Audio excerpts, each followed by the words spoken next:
खाक टाल रहा था। और ये काम सोने से नहीं होते। और उसके बाद में अगला इसका पक्ष देखिए, मैंने किसी को कभी किसी के खिलाफ नहीं बोला, किसी को कभी कुछ नहीं कहा। जो आदमी मुख्यमंत्री के साथ मिलकर इस इलाका का विकास करे, इस किसान के, इस क्षेत्र के किसानों की खुशहाली के लिए काम करे, उसको सार्वजनिक मंच से गद्दार कहते हैं। अगर इलाके के लिए काम करने वाला गद्दार है तो जिन्होंने 50 साल तक काम नहीं किया उनको क्या खाओगे आप? तो मैं ये कहता हूं, मेरा दोष यही था कि मैंने इस इलाके के हित के अलावा कुछ नहीं सोचा। और भाई उनका दोष नहीं है, ये दोष है हमारा। जब मुख्यमंत्रियों के खिलाफ वो लोग बोलते थे तो हम उनको राजा और बब्बर शेर कहते थे। तो दिमाग खराब किसने किया उनका? हमने किया। और भाई जब राजा बना दिया तो राजा तो भाई प्रजा को प्रजा की तरफ ही देखेगा, भाई बहनों की तरफ, साथियों की तरफ ही देख सकते। हम 4-4 घंटे लोगों को सुनते हैं, हम तो अहंकारी और घमंडी हो गए। और जो हफ्ते में एक दिन जरों का दर्शन देते हैं वो इस क्षेत्र के हितकारी हो गए। हमें अपने आप में झांक कर देखना चाहिए कि हमने इस इलाके को कहां से कहां पहुंचा दिया हमने अपने फैसलों से। और जहां तक बब्बर शेर की बात है तो बस बब्बर शेर तो शिकार करेगा। भाई ये खाना जिसने शुरू किया है, मेहरबानी करके बंद कर दो 2 मिनट के लिए, ये अव्यवस्था फैल जाएगी। जो ये प्रबंध करता है इनको कह रहा हूं कि ये खाना फिलहाल बंद कर दो। देखिए एक बार बैठे रहे, आप सभी को शांति से जलपान की व्यवस्था मिलेगी। सबको जलपान करके भेजेगा, ये बंद करवाओगे। तो मैं ये कह रहा था कि जब शेर की बात आती है तो शेर तो भाई शिकार करेगा, शेर को तो शिकार के बगैर तसल्ली नहीं होती। और शिकार करेगा तो अपने पराये उसके लिए कुछ नहीं है। आप अहिरवाल की राजनीति पर नजर फैला के देखिए, कितने लोगों का शिकार इन बब्बर शेरों ने किया।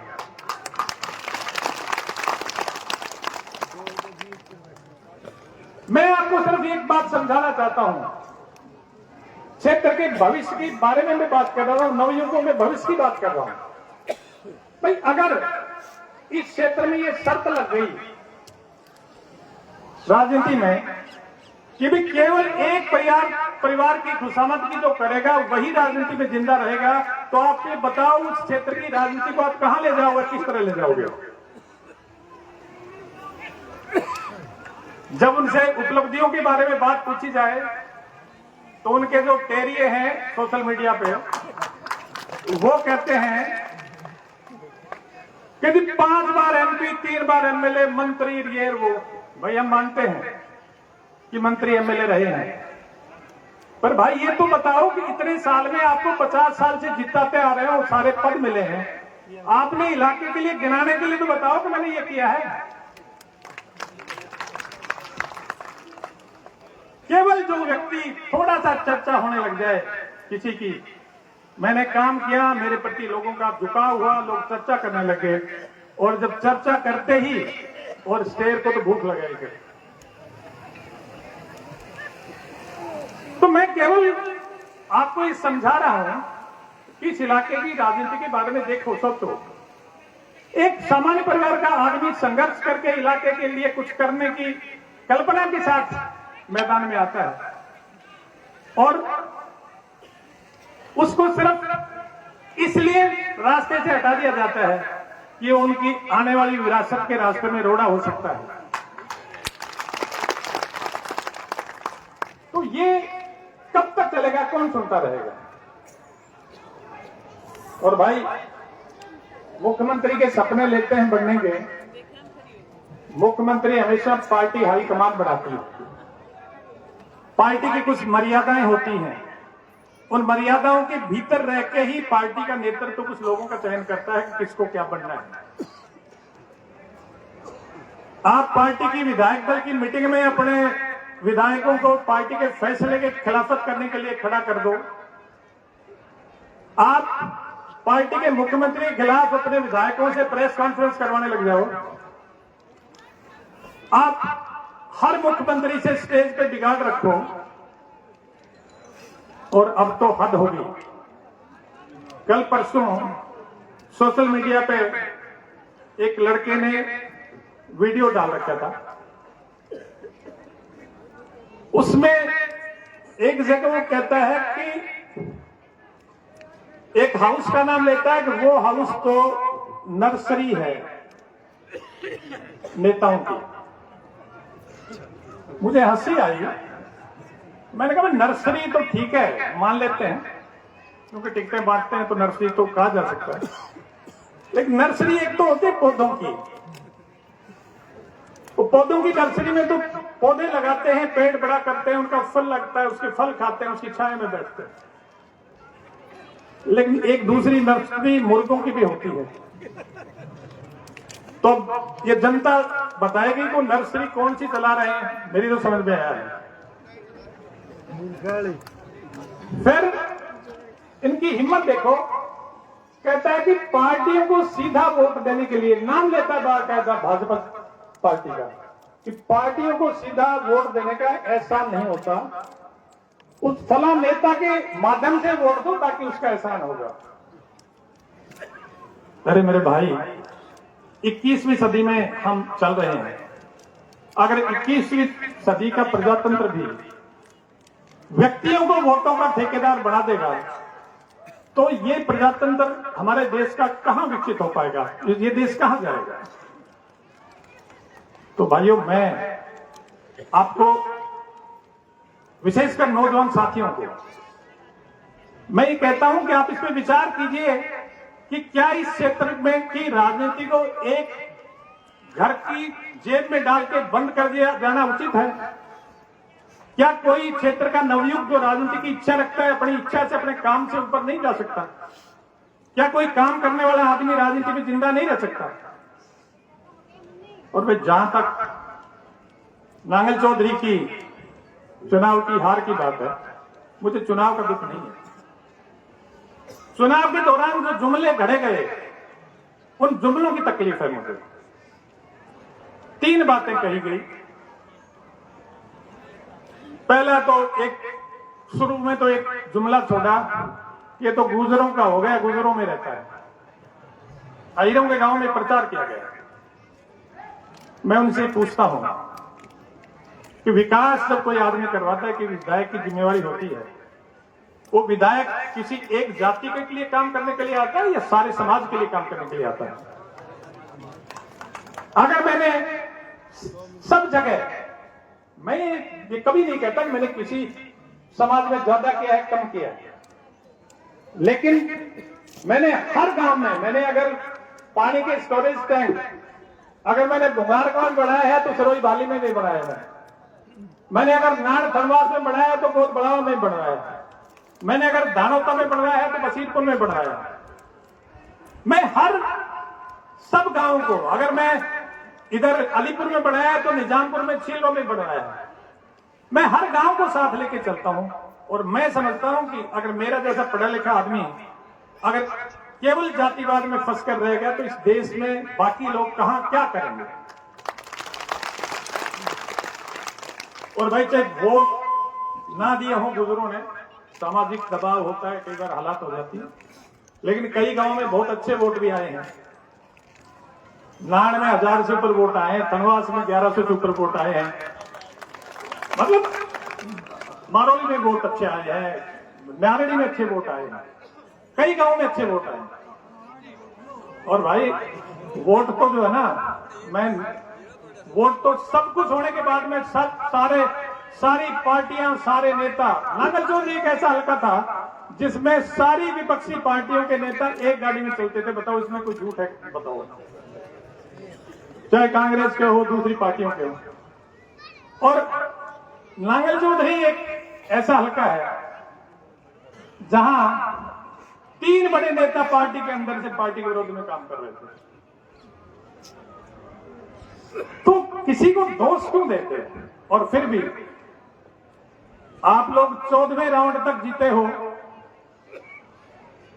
केवल 16,185 वोटों की गिनती में आप 11,448 वोटों से हारे हो। तो इसका मतलब क्या समझा जाए? तो सारे षड्यंत्र जो जहां जहां खो सकते थे वो सारे रचे गए हैं। मैं किसी अपने क्षेत्र के लोगों को इसका दोषी नहीं मानता। एक चुनाव जीतते ही एक और बात आई, बड़े हंस के कहा कि हम जीत गए वो हार गया। तो भाई ये तो बात मैं मानता हूं कि वो जीत गए मैं हार गया, तो सच्चाई है, इसमें नकार कोई नहीं सकता। लेकिन मेरे को उसी टाइम स्कूल के टाइम में पढ़ते हुए कहानी याद आई। हम 4वीं 5वीं में पढ़ते थे तो एक कहानी आती थी महात्मा बुद्ध की। एक बुढ़िया का एक ही बेटा था, वो बेटे की मौत हो गई। बुढ़िया रोती हुई महात्मा बुद्ध के पास गई कि महाराज मेरा एक ही बेटा था और वही सहारा था, वो मर गया, उसको जिंदा करो। तो महात्मा बुद्ध ने कहा माई जिंदा कर दूंगा, तुझा एक रोटी लिया किसी ऐसे घर से लेना जहां कोई भी ना मरा हो। वो सारे गांव में घूम गई, घर घर जाके कोई घर हमारे वो मर गया, कोई वो मर गया, वो मर गया। थोड़ी देर में जाके बुढ़िया के महात्मा बुद्ध के पास जाके बोले महाराज ऐसा तो कोई घर नहीं मिला जहां कोई ना मरा हो। तो बोला बुढ़िया क्यों फिर बिना काम रोना धोना कर रही है, सब्र कर ले, मरना सबको सब गर्म करता है, तो तू मेरे की कोई बात नहीं। तो भाई बुढ़िया वाली बात मैं कहता हूं, जो कहने वाले हैं वो मुझे बताते हैं कि उनके परिवार में कौन सा आदमी है, उनके परिवार में कौन सा ऐसा व्यक्ति है जो चुनाव लड़ा हो और कभी भी नहीं हारा हो। बता दें वो मुझे, तो मैं मान लूंगा। अगर मैं पहली बार मैं ही हारा हूं तो ठीक है। फिर एक और चलाया कि हमने दक्षिणी हरियाणा में हवा बनाई। भाई आप एक बात बताओ, हवा पार्टी के उम्मीदवार को जिताने से बनती है, हराने से बनती है? आप पार्टी के उम्मीदवार को तो हराने लगते हो, उनको हराते हो और फिर कहते हो हमने हवा बनाई। और फिर हवा बनाने वालों की बात सुनो। हवा बनाने वाले एक विधानसभा जीतने के लिए 3 विधानसभाओं को दांव पे लगा रखा था। ये प्रेस मीडिया के साथी यहां खड़े हैं, मैं इनको एक निमंत्रण देता हूं। महेंद्रगढ़, नारनौल और नांगल चौधरी में सबको पता है, उसकी जांच की जरूरत नहीं है। उन दोनों हलकों में भी आप जाके, आप खोजी पत्रकार हो, आप पता कर लो जो हवा बनाने वाले हैं उनकी सेना किस उम्मीदवार के साथ लग रही थी। सारे के सारे अपने सेनापतियों को कांग्रेस के उम्मीदवारों के साथ लगा रखा था, क्योंकि वो कांग्रेस के उम्मीदवार उनको अकेले में मदद कर रहे थे। ये सबको पता है, सत्य है। अब एक सीट को जीतने के लिए आप 3 विधानसभाओं को अपने पार्टी की तो दांव पे लगाते हो और फिर ये कहते हो हमने हवा बनाई। भाई हवा तो तुमने बिगाड़ने में कोई कसर नहीं छोड़ी, पर बच गए ये। मैं कहना नहीं चाहता मेरे भाई कंवर सिंह बैठा जाए, इसको तो भाई पानी ने बचा लिया कंवर सिंह को। तो वहां हमने मिलकर वहां पानी का बहुत काम किया था। और वो नारनौल वाले को मुख्यमंत्री नायब सैनी ने बचा लिया, सैनियों ने सारे वोट इकट्ठे डाल दिए। नहीं तो उन्होंने तो सौदा कर लिया था 3 विधानसभाओं का। हवा बनती है पार्टी के काम से। हवा पार्टी की बनी, खेतों में किसानों के पानी पहुंचाने से हवा बनी, इस क्षेत्र में लॉजिस्टिक हब लाने में हवा बनी, इस क्षेत्र में मेडिकल कॉलेज लाने में हवा बनी, इस क्षेत्र के गांवों के रास्ते बनाने में हवा बनी, इस क्षेत्र में किसानों के को सम्मान निधि देने में बार बार किसानों के खाते में पैसा है, उससे हवा बनी। हवा किसी का काम बिगाड़ने वालों से नहीं बढ़ती, हवा तो काम से बढ़ती है। भारतीय जनता पार्टी ने इतना काम किया है तो इस पार्टी का गुणगान करना चाहिए। हवा तो भारतीय जनता पार्टी की वजह से बनी है, व्यक्तियों की वजह से नहीं बनी। एक और सगुफा बार बार करते रहते हैं, पता नहीं क्या, मुझे नहीं पता, राजनीति समझ नहीं आती। अपने आप ही तो कहते हैं मैं रिटायर हो रहा हूं और अपने आप ही फिर मोदी जी का मुकाबला करते हैं कि भाई मोदी जी नहीं रिटायर हो तो मैं क्यों रिटायर हूं। भाई आपको किसने कहा रिटायर होने के लिए? किसी ने ना पार्टी ने कहा, ना गांव के किसी अपने इलाके के किसी व्यक्ति ने कहा। और भाई मोदी जी का मुकाबला करते हो तो उतना बड़ा दिल भी रखो, सहन शक्ति रखो। वो पता नहीं क्या क्या सहन करते हैं। और मोदी जी तो इस देश के लिए दिन रात सोचते हैं, इतने साहसिक फैसले करते हैं, देश को कहां से कहां पहुंचा दिया। आप अपनी तुलना तो कम से कम किसी अपने बराबर के आदमी से करो, इतने बड़े व्यक्ति से जिसने देश का नाम है, सारी दुनिया जिनको पूछती है, उनके साथ अपना मुकाबला करते हो। तो बातों को ठीक तरीके से, ठीक ढंग से करना चाहिए। और भैया एक अंतिम बात आपको और कह रहा हूं, वो बहुत महत्वपूर्ण है और मैं व्यथित हूं, दुखी हूं उस बात से। आपके सामने माननीय मनोहर लाल जी के आशीर्वाद से, अभी सीताराम जी कह रहे थे कि मनोहर लाल जी की भी जय बोलो क्योंकि उन्होंने बहुत काम किया है। मैं कहता हूं उस व्यक्ति ने इस इलाके को जो दिया है वो ना किसी मुख्यमंत्री ने दिया है और आगे हो सकता है कोई दे दे, लेकिन उस व्यक्ति की बहुत बड़ी देन है। इस इलाके की पानी की समस्या को माननीय मनोहर लाल जी ऐसे व्यक्ति थे जिन्होंने हर महीने इसके बारे में प्रोग्रेस पूछते थे क्या रहा, और कोई भी काम जब उनको कह दिया, ये जो वाटर टैंक जो 4 एकड़ में जो स्टोरेज टैंक बढ़ाए इस बार, ये करमपाल कह रहे थे कि इसमें राजमा ढाणी और दताल में इंजन चले हैं, वो इंजन उन टैंक्स पे चले हैं। मात्र मैंने इतने कहा था, मैंने कहा इस पे यमुना पे वहां हेड पे तो कोई स्टोरेज नहीं है, टेल पे कर लें कहो तो। बोला टेल पे कैसे करोगे? मैंने कहा पंचायत की जमीन पड़ी है 4 एकड़ की, 5 एकड़ के बड़े टैंक बना देते 15 फीट के। 1 मिनट में कहने लगे कर डालो, और अब देख लो 36 गांव में वो टैंक है। एक टैंक 300 एकड़ से ज्यादा जमीन सींचता है। इस सर्दी में जब पानी की एक बूंद की कीमत होती है तो 300-400 एकड़ एक गांव के सींचते हैं, कितना बड़ा एरिया इसमें सिंचित होता है। तो मैं मेडिकल कॉलेज की बात कर रहा था आपके सामने।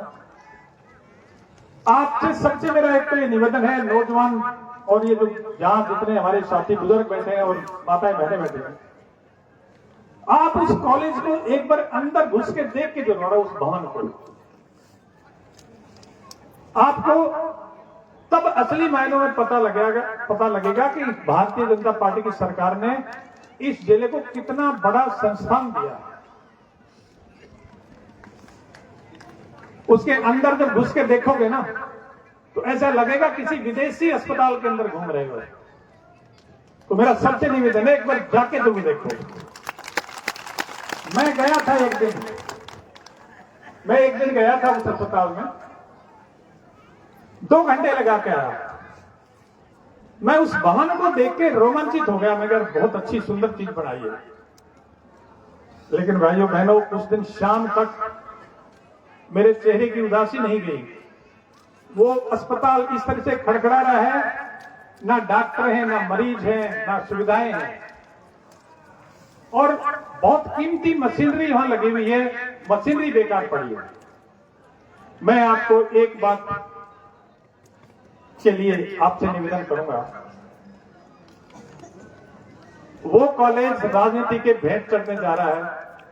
उस कॉलेज को बर्बाद करने की योजना बना रखी है लोगों ने, और इसके लिए जब तक आप और हम आगे नहीं आएंगे तब तक ये कॉलेज का उद्धार नहीं होगा। बताओ मेरे साथ चलने के लिए तैयार हो? डॉक्टर अभय सिंह यादव जिंदाबाद, डॉक्टर अभय सिंह यादव जिंदाबाद। डॉक्टर साहब आप आगे बढ़ो,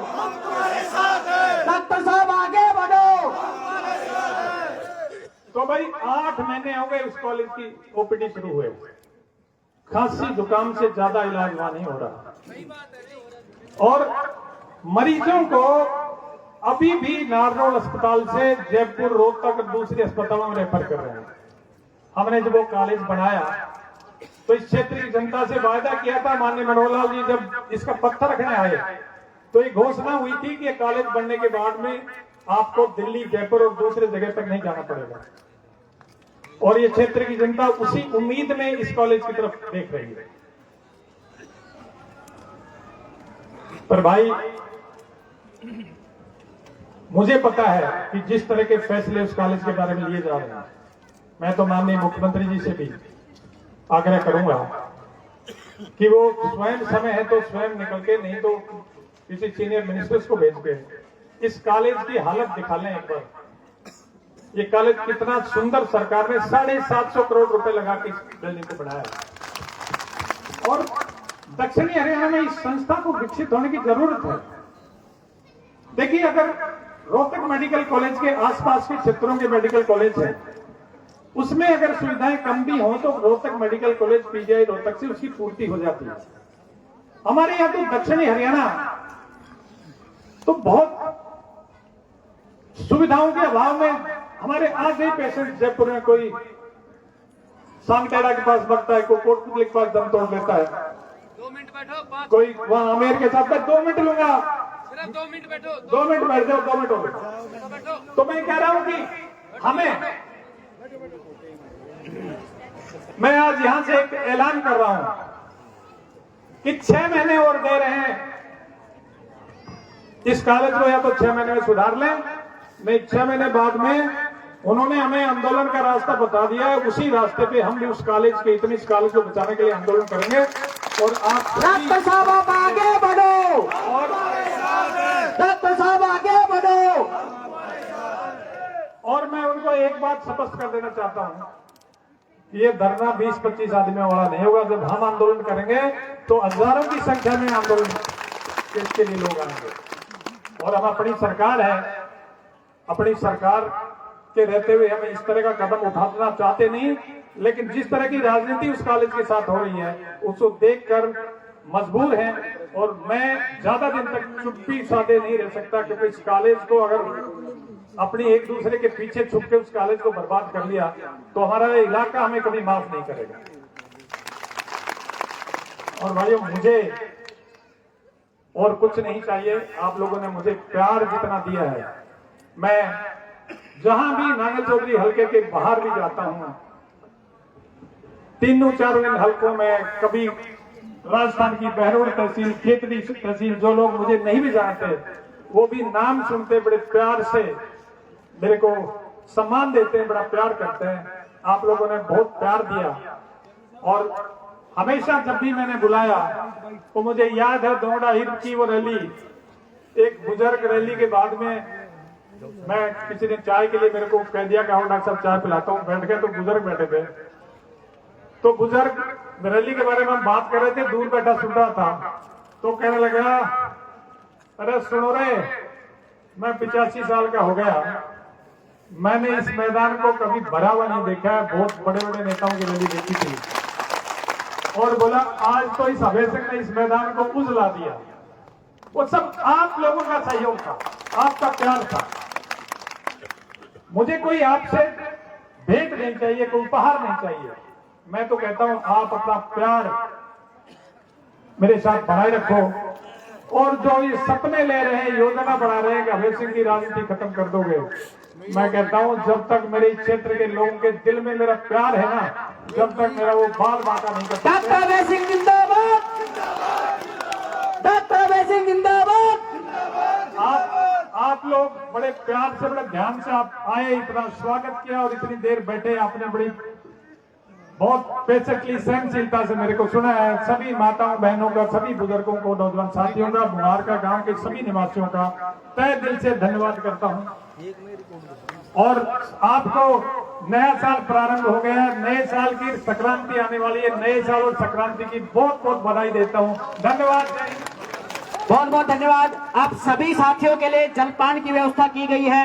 कृपया शांति से नाश्ता करके जाइए, खाना खा के जाइए, व्यवस्था के अनुसार धीरे धीरे।